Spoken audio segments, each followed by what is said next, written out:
আরজিকর হাসপাতালে পাহাড় প্রমাণ আর্থিক দুর্নীতির অভিযোগ রয়েছে প্রাক্তন অধ্যক্ষ সন্দীপ ঘোষের বিরুদ্ধে। ইতিমধ্যেই তাকে গ্রেফতার করেছে সিবিআই। এবার সুপ্রিম কোর্টেও ধাক্কা খেল সন্দীপ। দেশের আদালত খারিজ করে দিল আরজিকর মেডিকেল কলেজের প্রাক্তন অধ্যক্ষের আবেদন। আরজিকর হাসপাতালে আর্থিক দুর্নীতির তদন্তে সিবিআইকে দায়িত্ব দিয়েছিল কলকাতা হাইকোর্টের সিঙ্গল বেঞ্চ। বিচারপতি রাজস্বী ভরদ্বাজ রাজ্যের গঠিত বিশেষ তদন্তকারী দল ভেঙে দিয়ে কেন্দ্রীয় তদন্তকারী সংস্থার হাতে তদন্তভার তুলে দেন। হাইকোর্টের ডিভিশন বেঞ্চ সিঙ্গল বেঞ্চের নির্দেশে হস্তক্ষেপ করেনি। হাইকোর্টের রায়কে চ্যালেঞ্জ জানিয়ে সুপ্রিম কোর্টে মামলা করেছিল সন্দীপ ঘোষ। শুক্রবার সুপ্রিম কোর্টে প্রধান বিচারপতি ডিওয়াই চন্দ্রচূড়, বিচারপতি জে.বি. পারদিওয়ালা এবং বিচারপতি মনোজ মিশ্রের বেঞ্চে শুনানি হয়।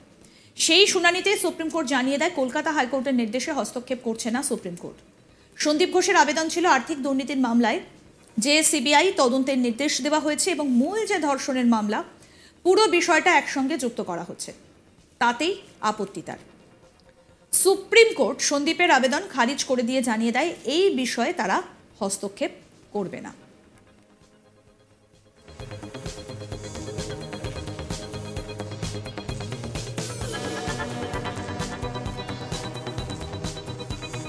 আরজিকর হাসপাতালে পাহাড় প্রমাণ আর্থিক দুর্নীতির অভিযোগ রয়েছে প্রাক্তন অধ্যক্ষ সন্দীপ ঘোষের বিরুদ্ধে। ইতিমধ্যেই তাকে গ্রেফতার করেছে সিবিআই।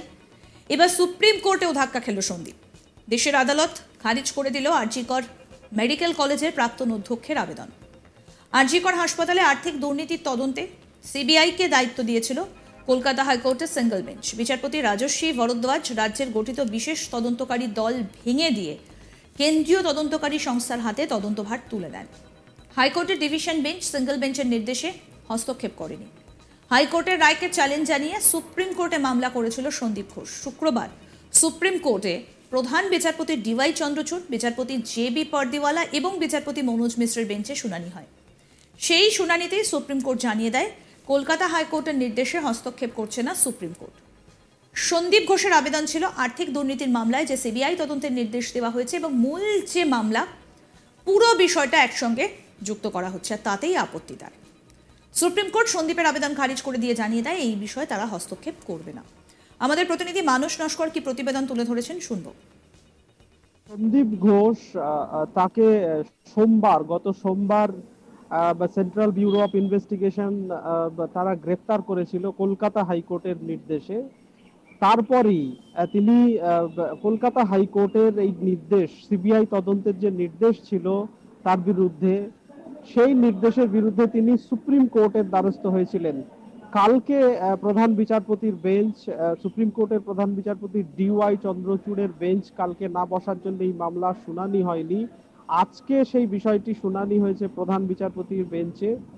প্রধান বিচারপতি ডিওয়াই চন্দ্রচূড়, বিচারপতি জে.বি. পাদ্রিওয়ালা ও বিচারপতি মনোজ মিশ্রার বেঞ্চে এই মামলার শুনানি ছিল। সেখানে প্রধান বিচারপতি ডিওয়াই চন্দ্রচূড় জানিয়েছেন যে এই মুহূর্তে সন্দীপ ঘোষ যেখানে অভিযুক্ত, এই মুহূর্তে তার এই মামলায় নাক গলানো বা তিনি তার কোনো লোকাস, এই শব্দটা আদালত ব্যবহার করেছে বা শীর্ষ আদালত ব্যবহার করেছে, যে তার এই মুহূর্তে এই যে দাবি জানানো যে তা সিবিআই তদন্তের বিষয়টি খারিজ করা হোক বা তার যে আবেদন, সেই আবেদন করাটাই ভিত্তিহীন, বা তিনি এইভাবে আবেদন করতে পারেন না, ফলে তার আবেদন খারিজ করা হচ্ছে। শীর্ষ আদালত পরিষ্কার এইভাবেই জানিয়েছে যে তার আবেদন আপাতত খারিজ করছে শীর্ষ আদালত। সিবিআই যে তদন্ত করছে সেই তদন্ত চালিয়ে যাবে। সিবিআই এর তদন্তে আপাতত হস্তক্ষেপ করছে না শীর্ষ আদালত। সিবিআই 9 সেপ্টেম্বর যে শুনানি রয়েছে এই মামলার, আরজিকর সংক্রান্ত মামলার, যেখানে শীর্ষ আদালত বিষয়টিকে সুয়ামোটো কগনিজেন্স হিসেবে নিয়েছিল, সেখানেই এই বিষয়ে সিবিআই তাদের রিপোর্ট দেবে। আপাতত 9 সেপ্টেম্বর সিবিআই রিপোর্ট দিতে পারবে এবং সিবিআই যে তদন্ত চালিয়ে যাচ্ছে সেই তদন্ত চলবে বলে সুপ্রিম কোর্টের শীর্ষ আদালতের প্রধান বিচারপতির বেঞ্চ জানিয়ে দিয়েছে। তোমাকে বলি এখানে যে Sandip Ghosh RG Kar medical college and হসপিটালের যিনি প্রাক্তন অধ্যক্ষ, তার বিরুদ্ধে আলাদা করে সেইখানকারই প্রাক্তন সুপার আক্তার আলী নামে এক ব্যক্তি 9 অগস্টের ঘটনা সামনে আসার পর, যখন কলকাতা হাইকোর্ট 13ই অগস্ট সেই ঘটনায় সিবিআই তদন্তের নির্দেশ দিয়েছিল। সিবিআই যখন তদন্ত চালিয়ে যাচ্ছে, তারপরে আক্তার আলী নামে এক ব্যক্তি, যিনি প্রাক্তন সুপার ছিলেন আরজিকর হাসপাতালে, তিনি কলকাতা হাইকোর্টের দ্বারস্থ হন। কলকাতা হাইকোর্টের দ্বারস্থ একটি মামলা করেছিলেন, যেখানে সন্দীপ ঘোষের বিরুদ্ধে বায়োমেডিকেল ওয়েস্ট তা বিক্রি করা বা বাইরে টেন্ডারের ক্ষেত্রে স্বজন পোষণ, মৃতদেহ বা টাকার বিনিময়ে বিক্রি, একাধিক অভিযোগ নিয়ে কলকাতা হাইকোর্টের দ্বারস্থ হয়েছিলেন। সেই মামলায় কলকাতা হাইকোর্টের বিচারপতি রাজর্ষি ভরদ্বাজ সিবিআই তদন্তের নির্দেশ দিয়েছিলেন।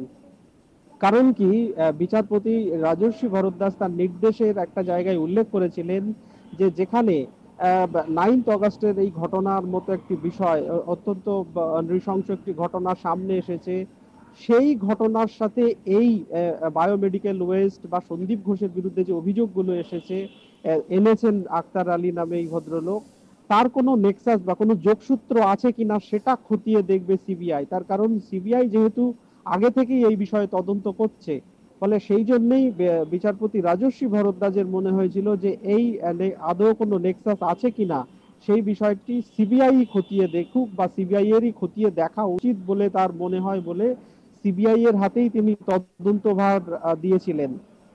এইখানেই আজকে সন্দীপ ঘোষের তরফে আইনজীবী মীনাক্ষী আরোরা, তিনি শীর্ষ আদালতের প্রধান বিচারপতি ডিওয়াই চন্দ্রচূড়ের বেঞ্চে বলেন যে কলকাতা হাইকোর্ট যে নেক্সাসের জায়গাটার কথা উল্লেখ করেছে সেই জায়গাতে তাদের আপত্তি আছে। তার কারণ খুন ও ধর্ষণের ঘটনা এবং সন্দীপ ঘোষের বিরুদ্ধে যে বায়োমেডিকেল ওয়েস্ট নিয়ে যে অভিযোগ করা হয়েছে বা আরো যে সমস্ত অভিযোগ, দুটো সেপারেট বিষয়, দুটো আলাদা বিষয়, এবং সিবিআই এর এই দুটো বিষয়ে আলাদা আলাদা তদন্ত করা উচিত। অত্যন্ত সেনসিটিভ বিষয়, অত্যন্ত কেয়ারফুলি সিবিআই এর তদন্ত করা উচিত। কারণ দুটো বিষয়কে গুলিয়ে দেওয়া হলে কোথাও সন্দীপ ঘোষ আক্রান্ত হবেন বলে তার আইনজীবী, সন্দীপ ঘোষের আইনজীবী মীনাক্ষী আরোরা শীর্ষ আদালতে বলার চেষ্টা করেছিলেন। যদিও প্রধান বিচারপতি ডিওয়াই চন্দ্রচূড় তিনি পরিষ্কার জানান যে সন্দীপ ঘোষ যিনি অভিযুক্ত, তার এই মুহূর্তে কোনো লোকাস নেই এই বিষয়ে ইন্টারভিন করার বা এই বিষয়ে নাক গলানোর, এবং সিবিআই কিভাবে তদন্ত করবে বা সিবিআই এর কিভাবে তদন্ত করা উচিত সেটা সুপ্রিম কোর্ট বা শীর্ষ আদালতও ঠিক করে দিতে পারে না।